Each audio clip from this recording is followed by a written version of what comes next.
একদিন মাটির ভেতরে হবে ঘরে মন আমার, কেন বান্ধ দালান ঘর? প্রাণ পাখি উড়ে যাবে পিঞ্জর ছেড়ে,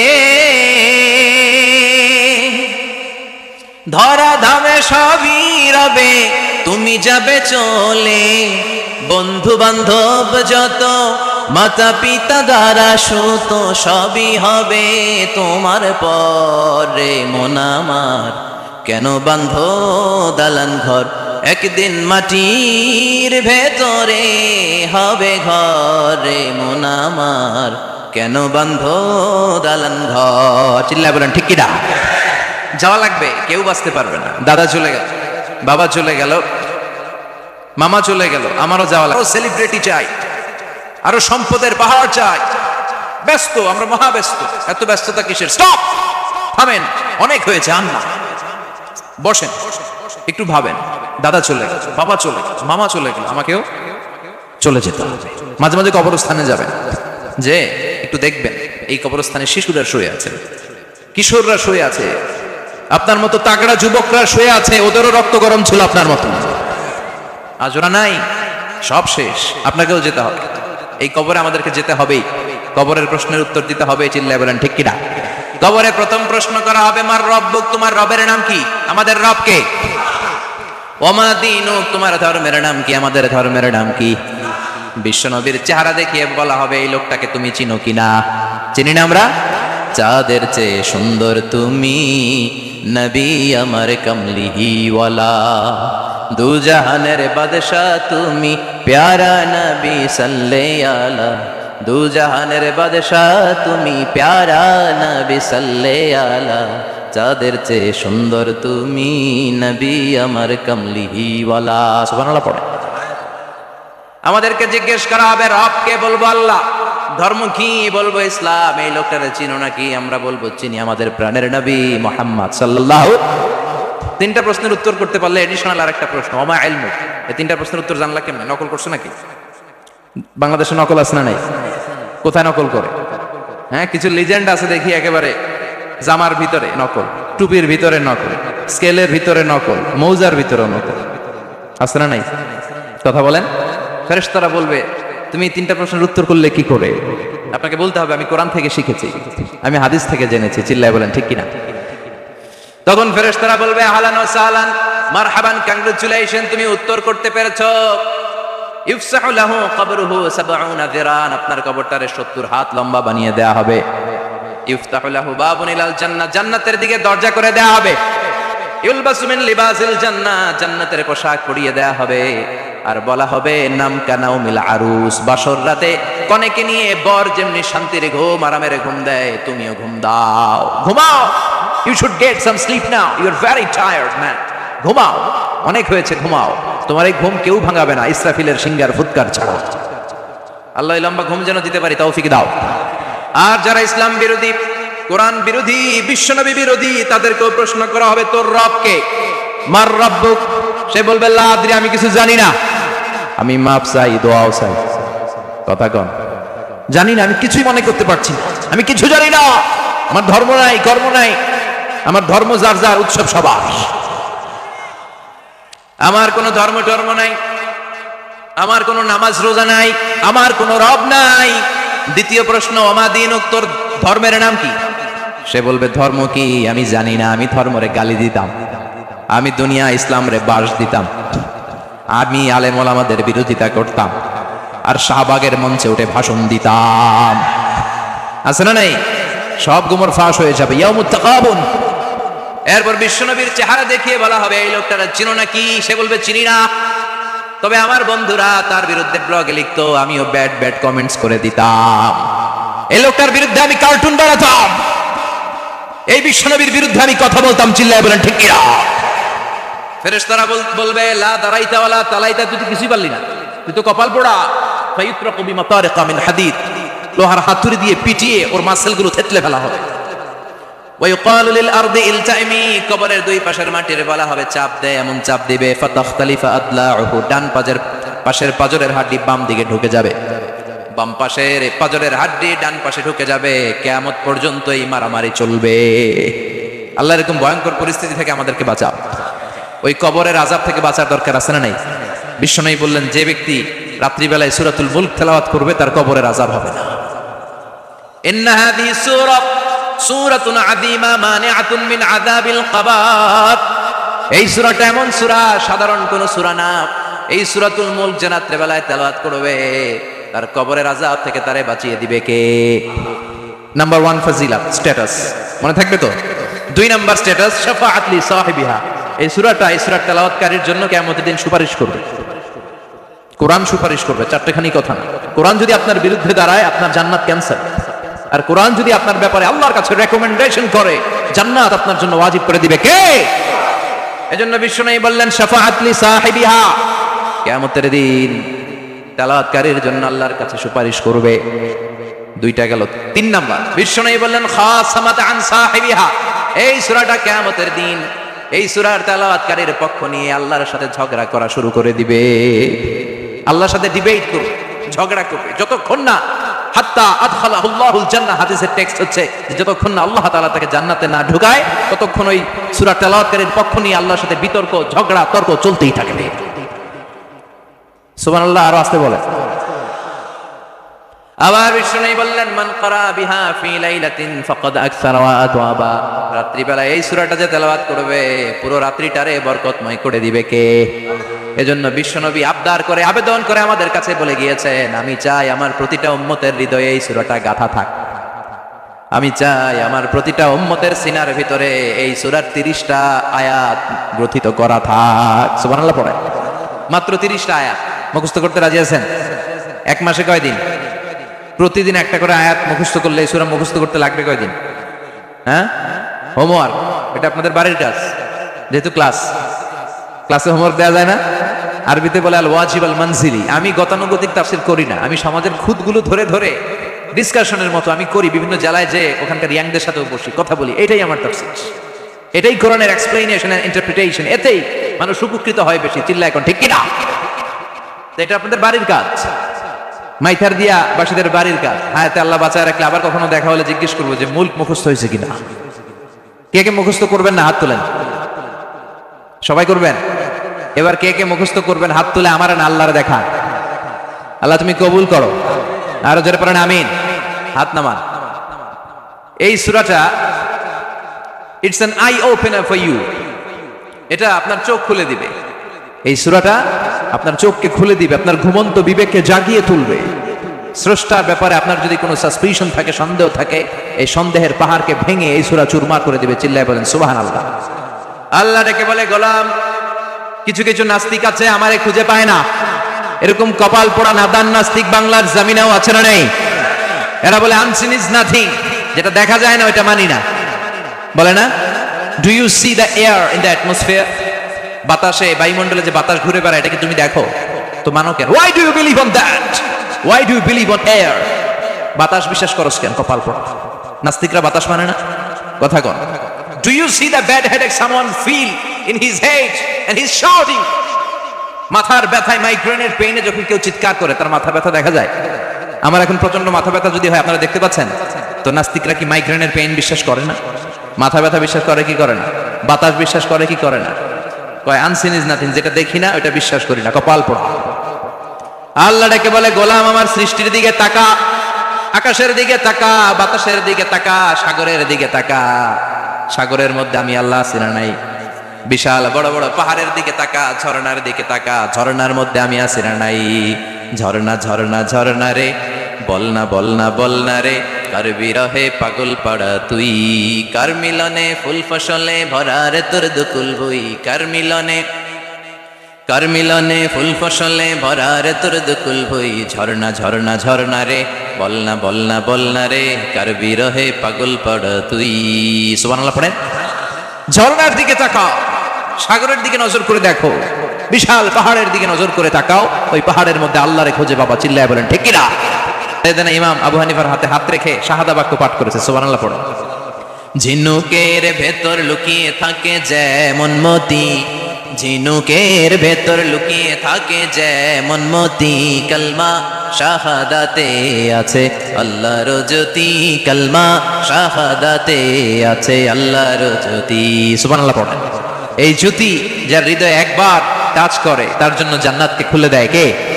এজন্য এই সূরা পড়লে নাস্তিকরা নাস্তিক থাকবে না। নাস্তিকদের জন্য এখানে আল্লাহ মেডিসিন দিয়েছেন, কিছু ডোজ দিয়েছেন। আলহামদুলিল্লাহ পড়েন। এই সূরা থেকে আমরা কিছু সময় কথা শুনবো। শুনতে রাজি আছেন তো? সূরার নাম চিল্লায় বলেন কি নাম? মুলক। মুলক মানে কি? মুলক মানে রাজত্ব, মুলক মানে ক্ষমতা, মুলক মানে পাওয়ার, মুলক মানে কিংডম, মুলক মানে সভরেন্টি। সুবহানাল্লাহ পড়েন। রব্বুল আলামিন বলেন তাবারাকাল্লাযী বিয়াদিহিল মুলকু ওয়া হুয়া আলা কুল্লি শাইইন কাদির। সুমহান সেই সত্তা যার হাতে ক্ষমতা আর তিনি সব বিষয়ে ক্ষমতাশীল। সুবহানাল্লাহ। তাবারাকাল্লাযী বিয়াদিহিল মুলক, মহামহিম সে সত্তা, সুমহান সে সত্তা, বিয়াদিহিল মুলকু যার হাতে ক্ষমতা। ক্ষমতা কার হাতে? চিৎকার করে বলতে হবে কার হাতে? নাকি আমাদের হাতে, না সরকারের হাতে, পুলিশের হাতে, র্যাবের হাতে, মাশরাফির হাতে, হিরো আলমের হাতে? ক্ষমতা কার হাতে? ক্ষমতা শুধুমাত্র একজনের হাতে। চিল্লায় বলেন তিনি কে? আল্লাহর হাতে ক্ষমতা, আর তিনি হচ্ছেন সকল ক্ষমতার উৎস, centre of the all powers. সব ক্ষমতার উৎস কে? নাকি জনগণ? আমরা কিন্তু এটাই শিখি, এদেশে আমাদেরকে রাষ্ট্রীয়ভাবে শেখানো হয়, এটা রাষ্ট্রীয় কুফরি। সকল ক্ষমতার উৎস জনগণ নয়, সকল ক্ষমতার উৎস কে? উনি ক্ষমতার উৎস, তিনি ক্ষমতাশীল, মহা ক্ষমতাধর, তার ক্ষমতার সাথে কারো তুলনা হয় না। আমাদের কি ক্ষমতা আছে? কথা বলেন। বল্লা পোকার কামড় খাইছেন? হ্যাঁ, মৌমাছি কামড়াইছে? মৌমাছি কামড়াইলে চিল্লাচিল্লি শুরু করে, তো কি ক্ষমতা আছে আপনার? বল্লা কামড় মেয়েরা দেয় দৌড়, ওটা ধরে যে মার মইটাও পারি না। কুত্তায় কামড়াইলে আমরা কুত্তারে কামড়াইতেও পারি না। কথা বলেন। আমরা নাকি ক্ষমতার মালিক। পিছন থেকে কেউ যদি বলে হুজুর সাপ, মজা করে বলছি, এতই ভয় পাইছি। আসলে যদি ফাঁস করে আসতো শব্দ, স্লোগান দেওয়ার বলায় লিল্লাহে তাকবীর, আল্লাহু আকবার, আমার ভাই তোমার ভাই, কাপায় ফেলামো নামায় ফেলামো। কথা বলেন। আর যদি পেছন থেকে কেউ আওয়াজ করে বলে সাপ, দৌড়। আপনারা কি দৌড় দিবেন? আমরা দিক দিয়ে দৌড় দিবেন। কথা কন। চাচা আপন প্রাণ জীবন বাঁচানোর জন্য ভয়ে পাগল। সাপ লাগবে না, ভাও চিনেন? মাইথা দিয়ে নাই বোধহয়, আছে আছে। কি করে? খালি লাফায়। 10টা ভাও ব্যাং যদি ছেড়ে দেওয়া হয় স্টেজে 2টা, আর বাকি 8টা এদিকে, ভাও ব্যাং আর কি লাভ দিবে? এর চেয়ে লাফালাফি শুরু করবো আমরা। কথা বলে। আর আমরা দাবি করি আমরা ক্ষমতার উৎস। কোনো ক্ষমতা নাই। একবার ডায়রিয়া হলে 3 বার টয়লেটে গেলে আর চেহারার দিকে তাকানো যায় না। কারে মাফ করে দে, আই মরে যাইও, আই হাইতান ন, আছে না নাই? তো পারবেন না কেন? আপনি না ক্ষমতার উৎস, আপনি না ক্ষমতার উৎস। আরে আপনার তো কোনোই ক্ষমতা নাই। খলিকাল ইনসানু দাঈফা, মানুষকে দুর্বল থেকে দুর্বল করে তৈরি করেছে কে? এজন্য রাব্বুল আলামিন বলেন তাবারাকাল্লাযী বিয়াদিহিল মুলকু ওয়া হুয়া আলা কুল্লি শাইইন কাদির। সুমহান সেই সত্তা যার হাতে ক্ষমতা। চিল্লায় বলেন ক্ষমতা কার হাতে? আমাদের হাতে কোনো ক্ষমতা নাই। আমরা হলাম দুর্বল। আমরা কি? দুর্বলের ঘরের দুর্বল। আমরা যখন জন্মেছিলাম দুর্বল। আমার ছোট্ট একটা মেয়ে আছে, আমি অবাক হয়ে থাকি যে আমিও তাইলে ছোটবেলায় এরকম ছিলাম। না খাওয়ালে খেতে পারে না, পেশাব পায়খানা করে, ঘর নষ্ট করে, বমি করে, দাঁড়াতে পারে না, শুইতে পারে না, লালা পড়তে থাকে, ক্লিন করতে হয়, সব সময় তাকে আল্লাহর আদেশে দেহে ঢুকে, আল্লাহর আদেশে বের হয়ে যায়। ঠিক কিনা? এই যে ছোট্ট বাচ্চাটার দেহের ভিতরে যে রুহ ঢুকলো, কে দিল? 120 দিনের আগে মানব শিশুর দেহের ভিতরে কিন্তু রুহের ফুৎকার হয় না। সহিহ বুখারীর বর্ণনা। 40 40 40 3 কত? কথা বলেন। প্রথম 40 থেকে নুতফা, তারপরের 40 হয় আলাকা, তারপরের 40 হয় মুদগা, sperm drop, blood clot, and then the little flesh. ছোট্ট নাপাক পানি ছিলাম, শুক্রাণু ছিলাম আমরা। কি ছিলাম? শুক্রও ছিলাম না, শুক্রাণু, শুক্রের অণু। 1 ফোঁটা শুক্রের মধ্যে 20 কোটি অণু থাকে। ওই 20 কোটির একটা ছিলাম আমি আর আপনি। সুবহানাল্লাহ। বাড়িতে গিয়ে বলেন। ডিম্ব আমরা ছিলাম না, আমরা ছিলাম ডিম্বাণু। ডিম্বের এই ডিম্বাণু আর শুক্রাণু দুইটা মিলে আল্লাহ আমাদেরকে বানায় ফেললেন জাইগট। সেখান থেকে এমব্রয়ো, তারপরে আস্তে আস্তে ইনিশিয়াল স্টেজগুলো শেষে একটা পর একটা স্টেজ পার করে তিনি আমাদেরকে বানালেন আলাকা, সেখান থেকে মুদগা, আমাদের দেহের ভেতরে তিনি স্কেলিটন ভরে দিলেন, কঙ্কাল, মাথার স্কাল দিলেন, খুলি দিলেন, নাক কান গলা দিলেন, আমার রেসপিরেটরি সিস্টেম চালু করে দিলেন। কত ছোট ছিলাম আমি, ক্ষুদ্র ছিলাম আমি। فلينظر الإنسان مما خلق من ماء دافق। মানুষের উচিত তার সৃষ্টি প্রক্রিয়ার দিকে নজর করে তাকানো। বাবার পিঠ থেকে সবেগে নির্গত হওয়া পানি দিয়ে মায়ের পেটে তোমারে ঢুকায় দিল কে? নাপাক পানি থেকে ছোট্ট ব্যাঙ্গাচির মতো ছিলাম, জোকের মতো মায়ের জরায়ুর দেয়ালে লেগেছিলাম। সেখান থেকে বড় করতে করতে আমার রেসপিরেটরি সিস্টেম, আমার হেয়ারিং সিস্টেম, আমার সব সিস্টেমগুলো তিনি আমার দেহের ভিতরে সেট করে দিল। চিল্লায় কোন সুবহানাল্লাহ। 120 দিনের সার্টেন পিরিয়ড শেষে তিনি দেহের ভিতরে রুহের ফুৎকার দিলেন। দেয়া মাত্রই আমার রুহুতে ধপ ধপ ধপ শুরু হয়ে গেছে। ওই যে ধপ ধপ শুরু হয়েছে, আজও থামে নাই। এই ধপ ধপ থামলে বাঁচবেন? দম ফুরাইলে আমরা ঠুস হয়ে যাবো, ঠিক কিনা? হায় রে মানুষ রঙিন ফানুষ, দম ফুরাইলে তবু তো ভাই কারোরই নাই একটুখানি।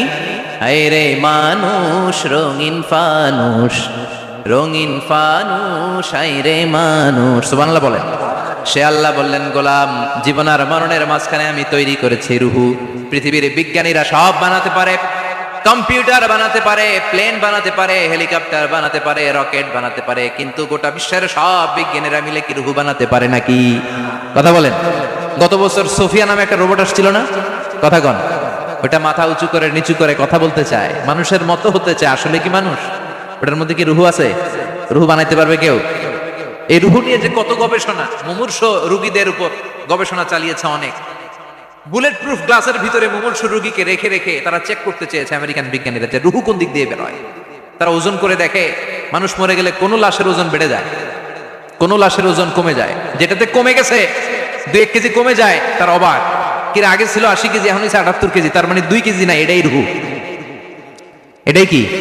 এটা হচ্ছে গবেষণার ভাব। অনেকগুলো মডিউল তারা আনে, অনেক মুমূর্ষ রোগীকে গ্লাস ফিটিং করা, ইন্টেনসিভ কেয়ারে রেখে তারা অবজার্ভ করে, আর অক্সিজেন মাস্ক খুলে দিয়ে তারা দেখে যে লোকটা ছটফট করে কিভাবে মরে। মরার আগে ওজন মাপ ছিল 80 কেজি, মরে গেছে পরে আবার ওজন দিয়ে দেখে 78 কেজি। কমছে কয় কেজি? বিজ্ঞানীকে পাইছি। সবাইকে কি পাইছে? কয় রুহু। কই পাইলেন? আগে 80, এখন 78, 2 কেজি। রুহুর ওজন কয় কেজি? তো বিজ্ঞানীদের সিস্টেম হচ্ছে যে কোনো একটা বিষয়ের উপর গবেষণা চালালে তারা পূর্ণাঙ্গ ডিসিশনে পৌঁছতে পারে না। They couldn't jump to the final conclusion just on one module, based on one module. They cannot do it. তাদের অনেকগুলো মডিউল আনতাম। তারা আবার নমুনা আনলো আরেকটা। মুমূর্ষ রোগী, অক্সিজেন চেম্বার লাগানো, মাস্ক লাগানো, এটা খুলে ফেললে মরে যাবে। বুলেট প্রুফ করা গ্লাসের ভিতরে ঢুকিয়ে এটার ওজন মাপ, এটার ওজন 60 কেজি। এবার মাস্ক খোল, মাস্ক খুলছে, ছটফট ছটফট করে এটা শেষ। এবার মাপ দেখ, এবার মাইপা দেখা গেছে 63 কেজি। কয় কেজি বাড়ছে? এক একটার এক এক সিস্টেম হইতেছে, কোনোটা কমে, কোনোটা বাড়ে, কোনোটা কিচ্ছু হয় না।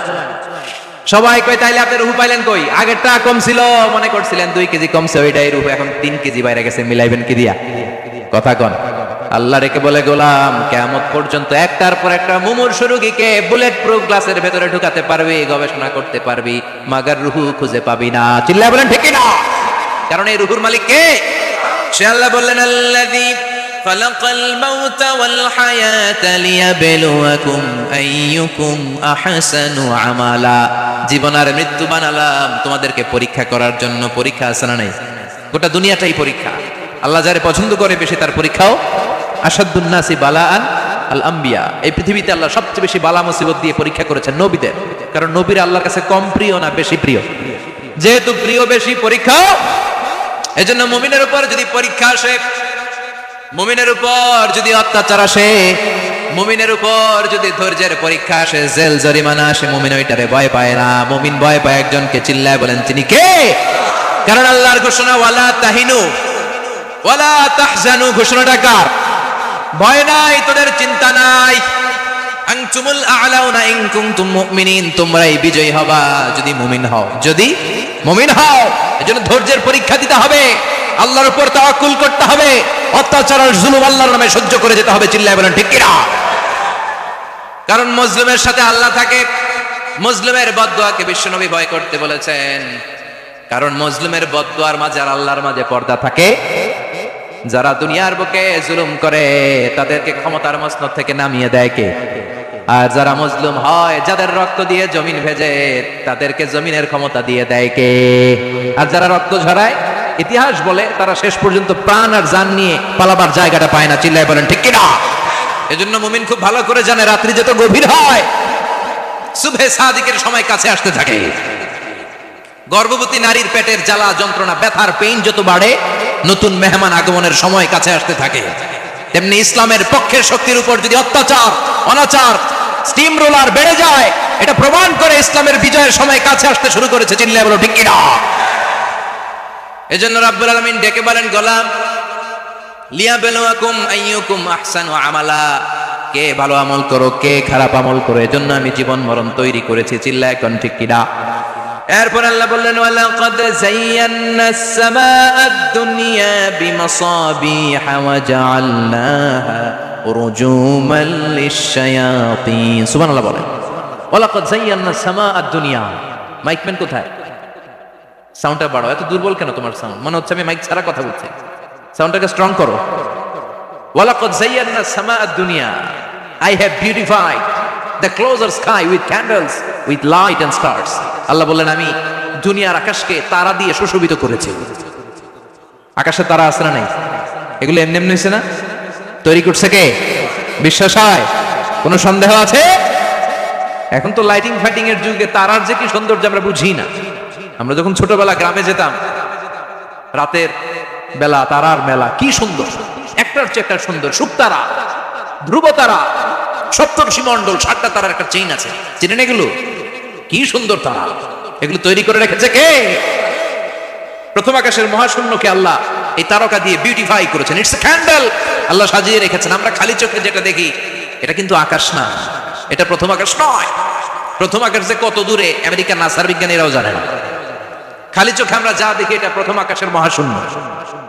এর অনেক অনেক অনেক উপরে প্রথম আকাশ। এরপরে দ্বিতীয় আকাশের মহাশূন্যের স্তর শুরু, এরপরে দ্বিতীয় আকাশ, তারপরে তৃতীয় আকাশের মহাশূন্যের স্তর শুরু, তারপরে তৃতীয় আকাশ। একটার চেয়ে আরেকটা বড়। প্রথম আকাশের চেয়ে দ্বিতীয় আকাশ কত বড় বলি? আপনার হাতের আংটিটা যদি সাহারা মরুভূমিতে আপনি ছুঁড়ে ফেলে দেন, পুরো মরুভূমির তুলনায় আংটি যত ছোট, আল্লাহর দ্বিতীয় আসমানের তুলনায় আল্লাহর প্রথম আসমানটা ঠিক তত ছোট। একটার চেয়ে একটা বড়, একটার চেয়ে একটা। সূর্য দেখে আমরা অবাক হয়ে যাই, 9,30,00,000 মাইল দূরে। এই পৃথিবীর চেয়ে 13 লক্ষ গুণ বড়। এটার সানশাইন, আলো আসতে পৃথিবীতে 8 মিনিট 18 সেকেন্ড লেগে যায়। আমরা মনে করছি সূর্যই বড়। আমরা বসে আছি মাইথার দিয়াতে, তাই না? এই জায়গাটার নাম কি? মাইথার দিয়া। কি খালি এতটুকু প্যান্ডেলের সমান? কত বড় মাইথার দিয়া! এই পুরো মাইথার দিয়া কোন থানায় পড়ছে? দাউদকান্দি। দাউদকান্দি হচ্ছে কুমিল্লার 16টা থানার একটা, ঠিক না? 16 থানা মিলে কুমিল্লার একটা জেলা। এরকম কয়টা জেলা আছে? 64। এই 64 জেলা মিলে আমাদের সুজলা সুফলা, শস্য শ্যামলা, ডিজিটাল বাংলাদেশ। কথা কন। আর বাংলাদেশ হচ্ছে পৃথিবীর সবচাইতে বড় দেশ। হ্যাঁ, 64 জেলা, এরপরে ছোট। যাদের অ্যাটলাস ম্যাপ নিয়ে যাদের ধারণা আছে, তারা দেখবেন বাংলাদেশ এই শব্দটা লেখার জায়গাও আমরা পাই না। মানচিত্রে বাংলাদেশ শব্দটা লেখার জায়গা পায় না। বিআরএফ উঠে যায় ইন্ডিয়ার উপর, আর ডিএসএইচ উঠে যায় আবার ইন্ডিয়ার উপর। মাঝখানের 2টা অক্ষর বাংলাদেশের উপরে পড়ে। চিল্লায় বলেন ঠিক কিনা? কত ছোট দেশ। পাশের ইন্ডিয়া 20-25 গুণ বড়। ইউরোপ আমেরিকার অনেক দেশ আছে, আমেরিকায় বাংলাদেশ হচ্ছে 100 গুণ বড়, কানাডা কয়েকশো গুণ বড়, রাশিয়া কয়েকশো গুণ বড়। এরকম প্রায় 200 দেশ নিয়ে পৃথিবীর স্থলভাগ, আর 70% হচ্ছে শুধু পানি। এই সব মিলে আমাদের এই পৃথিবী। আর এত বড় পৃথিবীর চেয়েও নাকি সূর্য 13 লক্ষ গুণ বড়। তার মানে সূর্যই বড় না, সূর্যের চেয়ে অনেক বড় তারা আছে। সূর্যের পরে পৃথিবীর সবচেয়ে কাছের যে তারা বা স্টার, ওটার নাম হচ্ছে প্রক্সিমা সেন্ট্রাই। নাম কি? প্রক্সিমা সেন্ট্রাই। এরপরে আলফা সেন্ট্রাই এ, আলফা সেন্ট্রাই বি, ইটা ক্যারিনা, বেটেলজিউস, এরকম একটার পর একটা তারা। যেই সূর্য পৃথিবীর চেয়ে 13 লক্ষ গুণ বড়, বেটেলজিউস নামে একটা তারা আছে, ওটা সূর্যের চেয়ে 33 কোটি গুণ বড়। তার মানে কি বেটেলজিউসই সবচেয়ে বড় না? ছোট্ট একটা তারা। এই বেটেলজিউসকে খেয়ে ফেলাইতে পারে এরকম 1000 কোটি গুণ বড় সাইজের তারা আছে না নাই? এরকম কয়েক বিলিয়ন তারা নিয়ে আমাদের গ্যালাক্সি গঠিত। আমাদের গ্যালাক্সি, এটার নাম মিল্কি ওয়ে। এটার নাম কি? আমাদের গ্যালাক্সি। এই গ্যালাক্সিতে আমাদের অবস্থান। এরকম কত হাজার কোটি গ্যালাক্সি আছে, আমেরিকার নাসার বিজ্ঞানীরাও জানে না। আমাদের গ্যালাক্সির সবচেয়ে কাছের যে গ্যালাক্সি, ওই গ্যালাক্সিটার নাম হচ্ছে অ্যান্ড্রোমেডা। কি নাম? অ্যান্ড্রোমেডা। আমাদের গ্যালাক্সি থেকে কেউ যদি কাছের গ্যালাক্সি অ্যান্ড্রোমেডাতে যেতে চায়, তার 2.5 মিলিয়ন লাইট ইয়ার্স সময় লেগে যাবে। কথাটা কঠিন হয়ে গেছে, আমি ভেঙে বলি, তারপরে সুবহানাল্লাহ কই। আমাদের গ্যালাক্সির নাম মিল্কি ওয়ে। মিল্কি ওয়ে থেকে যদি কেউ অ্যান্ড্রোমেডাতে যেতে যায়, কত সময় লাগবে? 2.5 million light year. Light year মানে আলোকবর্ষ। আলোর গতিতে যদি ছোটা যায়, 2.5 মিলিয়ন মানে হচ্ছে প্রায় 25 লক্ষ। তাহলে পৃথিবীতে সবচেয়ে দ্রুতগামী যে বিষয়টা আবিষ্কৃত হয়েছে সেটা হচ্ছে আলো। এই যে লাইট মারলে যে ছুটে, এই লাইট প্রতি সেকেন্ডে 1,86,000 মাইল বেগে ছুটতে পারে। 1 মিনিটে না, 1 ঘন্টা না, 1 মিনিটে না, 1 সেকেন্ডে আলো চলে যায় কয় মাইল? 1,86,000। আপনি কল্পনা করতে পারেন? হয়তো মাথা নাড়াইতেছেন। এটা কি কল্পনা করা যাবে? আমার তো তার ছিঁড়ে যাচ্ছে। 1 সেকেন্ডে নাকি আলো ছুটে 1,86,000 মাইল বেগে। 1 সেকেন্ড শব্দ কইতে তো 2 সেকেন্ড লাগে। কথা কন। এর মধ্যে আলো চলে গেছে 1,86,000 মাইল। তো কোন রকেট যদি আপনি পান, যে রকেট দিয়ে সেকেন্ডে 1,86,000 মাইল বেগে রকেটটা ছুটবে প্রতি সেকেন্ডে, খেয়াল করেন, ঘন্টায় না, মিনিটে না, কিসে? সেকেন্ডে। যে রকেটটা সেকেন্ডে 1,86,000 মাইল বেগে ছুটবে, ওই রকেটটা দিয়ে আমাদের গ্যালাক্সি থেকে আমাদের পাশের গ্যালাক্সি অ্যান্ড্রোমেডাতে পৌঁছতে আপনার 25 লক্ষ বছর লেগে যাবে। সুবহানাল্লাহ বাড়িতে গিয়ে বললেন। এরকম বিশাল বিশাল তারা দিয়ে আমাদের আকাশটারে বিউটিফাই করেছে কে? এজন্য আল্লাহ বললেন, ওয়ালাকাদ যায়্যানাস সামাআদ দুনিয়া বিমাসাবিহা ওয়া জাআলনাহা রুজুমান লিশ-শায়াতিন। আমি এই দুনিয়ার আকাশটারে সুন্দর সুন্দর তারকারাজি লাইটের মতো সেটিং করে সুশোভিত করেছি। আবার এই তারকা দিয়ে আমি শয়তানদেরকে প্রহার করেছি। সুবহানাল্লাহ। শয়তানদেরকে আল্লাহ তারা মেরে আঘাত করে। সুবহানাল্লাহ বলেন। এরপরে এই সূরার প্রথম রুকুর শেষে আল্লাহ বললেন, وَأَسِرُّوا قَوْلَكُمْ أَوْ اجْهَرُوا بِهِ إِنَّهُ عَلِيمٌ بِذَاتِ الصُّدُورِ أَلَا يَعْلَمُ مَنْ خَلَقَ وَهُوَ اللَّطِيفُ الْخَبِيرُ। আল্লাহ বললেন, وَأَسِرُّوا قَوْلَكُمْ, তোমরা যদি গোপনে কথা বলো, أَوْ اجْهَرُوا بِهِ, কিংবা স্পষ্ট করে বলো, সব শুনে কে? আপনি যেমনি বলেন শুনবে কে? বলেনই নাই, কিন্তু মনে মনে ভাবছেন শুনবে কে? সুবহানাল্লাহ কইবেন না? সাত আকাশের উপরে, আরশের উপরে তার অবস্থান, সাত জমিনের নিচে কোন গোপনতম প্রকোষ্ঠে, কোন ছোট্ট বাক্সের ভেতরে যদি কোনো পিপিলিকা নীরবে হেঁটে যায়, আল্লাহ বলে আমি ওই পিঁপড়ার হেঁটে চলার পায়ের আওয়াজটাও শুনতে পাই। এজন্য কেউ যেটা শোনে না, শোনে কে? এরপর আল্লাহ বললেন, হুয়াল্লাযী জাআলা লাকুমুল আরদা যালুলান ফামশু ফি মানাকিবিহা ওয়া কুলু মির রিজকি ওয়া ইলাইহিন নুশুর। সুবহানাল্লাহ বলেন। আল্লাহ রেখে বললেন, গোলাম, তোমাদের জন্য জমিনটারে আমি বিছানা বানিয়েছি। আল্লাযী জাআলা লাকুমুল আরদা ফিরাশা, জমিনটারে বিছানা বানিয়েছে কে? এই বিছানার মতো সমতল জমিন দিয়ে তোমরা হেঁটে বেড়াও, চলে বেড়াও, হেলে দুলে পড়ার সুযোগ নাই, ঠিক কিনা? এই যে মাইথার দিয়ে আজকের যে ময়দান, এটা যদি বিছানার মতো সমান না হয়তো বসতে পারতেন? কথা কন। এই ময়দানের প্যান্ডেলের এদিক দিয়ে উঁচা, এদিক দিয়ে গর্ত, এদিক দিয়ে নিচা, এদিক দিয়ে খাড়া, কেমন হইতো? কথা কন। কেউ আমার দেখতো, কেউ দেখতো না, কেউ দাঁড়াইয়া, কেউ বসে, আছে না নাই? কিন্তু জমিনটারে সমতল বানালো কে? আপনি যদি বিমান থেকে যদি আপনি দেখেন, বিমানের গ্লাস দিয়ে, জানলা দিয়ে যদি আপনি নিচের দিকে তাকান, আপনি দেখবেন মনে হবে পুরো জমিনটাকে আল্লাহ সবুজ কার্পেট দিয়ে কার্পেটিং করে রেখেছে। এই সৌন্দর্য দিয়েছে কে? আবার রব্বুল আলামিন বলেন, জমিনটারে সমান দেখে, কার্পেটিং দেখে মনে করো না তোমরা বেঁচে গিয়েছো। আমার দেয়া বিধান আমার জমিনে যদি কায়েম করতে না পারো, এই কার্পেটিং করা জমিনের ভেতরে আযাব আছে না নাই? এই পুরো জমিনের ভেতরে আছে আগুন আর আগুন। আগ্নেয়গিরির অগ্নুৎপাত জ্বালামুখে বিস্ফোরণ করে দিয়ে গোটা বিশ্বটারে মুহূর্তে মেসাকার করে দিতে পারে কে? এজন্য আল্লাহ ডেকে বললেন, গোলাম, আমিনতুম মান ফিস সামাই আন ইয়াখসিফা বিকুমুল আরদা ফাইদা হিয়া তামুর। তোমরা কি ভেবেছো নাকি বেঁচে যাবা? আমি চাইলেই পুরো জমিনটারে কাঁপিয়ে দিতে পারি। আন ইয়াখসিফা বিকুমুল আরদ, খাসাফ মানে ল্যান্ডস্লাইড। খাসাফ মানে কি? ল্যান্ডস্লাইড, ভূমিধস, ভূকম্পন, আর্থকোয়েক, আছে না নাই? বাংলাদেশে তো ভূমিকম্প হয় না, না? টের পাইছেন? মাঝে মাঝে মাঝরাতে হয় না? 3টার দিকে নিজেই দৌড় দিব না, বাচ্চারা লইয়া দৌড় দিব, লুঙ্গি পইরা দৌড় দিব না, লুঙ্গি ছাড়া দৌড়াম। কথা কম। এই ভূমিকম্প আছে না নাই? আল্লাহ বলে, মনে করো না জমিনটা সমতল, কার্পেটিং করে দিয়েছি, এই কার্পেটিং এর ভিতরেও আগুনের দলা আছে না নাই? আবার আল্লাহ বললেন, আমিনতুম মান ফিস সামাই আন ইউরসিলা আলাইকুম হাসিবা। নিচে যেমনি কার্পেটিং করা জমিনের ভেতরে অগ্নুৎপাত রেখে দিয়েছি, মাথার উপর থেকে আযাব দেওয়ার সুযোগ আছে না নাই? চাইলে আল্লাহ অগ্নিবৃষ্টি দিতে পারে, আগুন বৃষ্টি দিতে পারে, থান্ডার বজ্রপাত দিতে পারে। আপনারা লূত আলাইহিস সালামের কওমের নাম শুনেছেন? তারা হোমোসেক্সুয়ালিটি, সমকামিতা করত। ফলে আল্লাহ তাআলা বিশাল এক চিৎকার মেরে সাইয়েদনা জিবরাইলের মাধ্যমে পুরো জমিনটা শেষ করে দিলেন। ফাজআলনা আলিয়াহা সাফিলাহা ওয়া আমতারনা আলাইহিম হিজারাতাম মিন সিজিল। তাদের অপকর্মের কারণে জর্ডানের ওই এলাকাটাকে আল্লাহ বললেন, জিবরাইল এলাকাটারে হাতে তুলে নে, আকাশের উপরে তুলে পুরো এলাকা সহ মানুষ সহ জমিনের মধ্যে গেড়ে দে। জমিনের নিচের মাটি উপরে নিয়ে গেল কে? উপরের মাটি নিচে নিয়ে গেল কে? পুরো জায়গাটা এখন ডেড সি হয়ে গেছে। কি সি? ডেড সি নাম শুনেন নাই বোধহয়? আজকে শুনে রাখেন, এটারে বলে মৃত সাগর। এটা গজবের জায়গা, ওখানে মানুষও ডুবে না। লবণের ডেনসিটি, সল্টের ডেনসিটি এত হাই, এই পানির মধ্যে এত গজব, এর মধ্যে কোনো মাছ জন্মায় না, চিংড়ি জন্মায় না, কাঁকড়া জন্মায় না, ব্যাং হয় না, শ্যাওলা হয় না, কিচ্ছু বাঁচে না। এটা গজবের জায়গা। চিল্লায় বলেন ঠিক কিনা?